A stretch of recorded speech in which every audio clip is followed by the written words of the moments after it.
Ito na ang pinakahihintay at pinakadelikadong manlalaro na makukuha ng Lakers mga kapatid. Big 3 na sila LeBron ito sa LA. Kahit pa nagkukumahog na mga solid fans, wala pa rin ginawang malaking move ang Lakers bago ang trading deadline. Maraming nadismaya dahil kailangan nga po talaga nila ng isang wing player na aagapay kila LeBron at AD. Dito sila kinukulang kaya ganitong kalibre ang kukunin nilang manlalaro. Hindi nga po dapat ma-frustrate ang lahat dahil mas malaki pa pala ang binabalak ng purple and gold.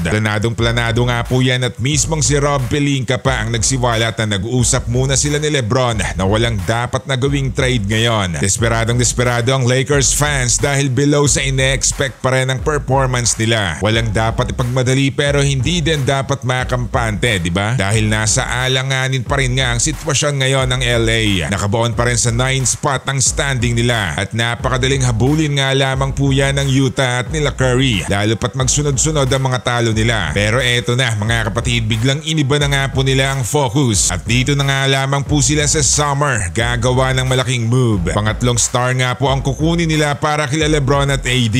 Binaliwala na ng organisasyon ng trade ngayon dahil biglang nagpakitang gilas nga din itong si D'Lo. Nasanay siya nga ang mapapakawalan nila. Dito sila sa buyout market tututok. Dito nila kukunin ang pangatlong star player dahil long term din ang move na to. 3 movable first round drop picks ang hawak ng Lakers. Kaya napakahirap nga din pong mahindian to ng kahit sinong kupunan Madaming star nga po ang pwedeng pagpilian nila sa summer. Pero ang nasa pinakauna sa kanilang listahan etong si Donovan Mitchell mula sa dating kupunan ni LeBron sa Cavaliers. Ilang buwan na nga din pong nasa trade rumors itong si Donovan dahil tila walang gana at gustong kumawala na din sa Cubs. Madaling masuyo to nila LeBron at saktong-sakto rin ang mga draft picks na hawak ng LA Pero gayunpaman nasa kamay pa rin nga po ni Mitchell ang lahat kung dito niya gustong lumipat bakod sa Lakers, diba? Samantala Paul George sa Philadelphia 76ers ni Joel Embiid mga kapatid. Malaking dagok to kila Kawhi sa Clippers dahil ayos na nga po ang laruan nila. Tapos eto pa ang mangyayari sa isang star nila. Paniguradong iinit ang ulo ni Westbrook dito.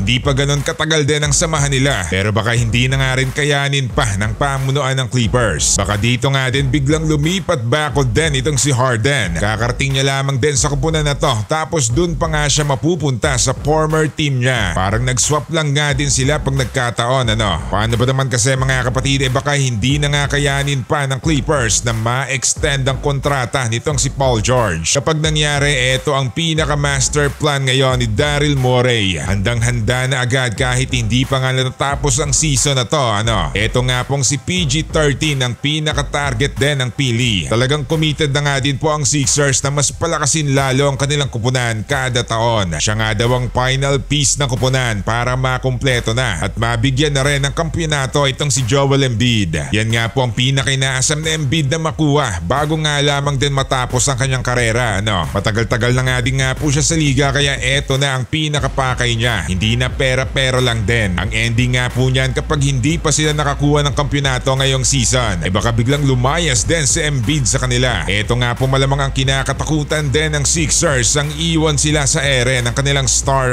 Nangyari na nga po yan sa iba't ibang kupunan. Kaya bago pa man makaisip ng ganyan si Embiid dapat talaga may plano na agad ang Philadelphia din, di ba?